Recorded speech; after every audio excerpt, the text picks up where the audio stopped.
Dead on the spot ang 61 anyos na parabulong sa Rapu-Rapu Albay, makalihis na pagtatagaon kan sa iyang sadiring aki.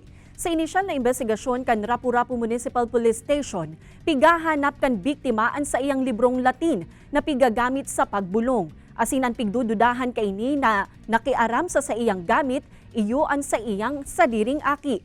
Sa pagsusugkan biktima sa sayang libro, pig-anggutan subuot kay ini an sa iyang aki rason tanganing mapikun ini asin dagos ng tagaon an sa iyang ama. Sarong tama sa liog asin takyag an rason kan pagkagadan kan biktima. Naisaangat naman ang kasong parricide laban sa suspetsyado mientras napigahalat naman sana ang commitment order tanganing mailipat ini sa provincial jail. Based doon sa pag-interview namin, negative po madam na lumalabas na may alitan na po sila. Doon lang madam talaga nagugat sa hinahanap ng ama yung Latin book na yon kung bakit umantong sa incidenteng ganun po ang nangyari.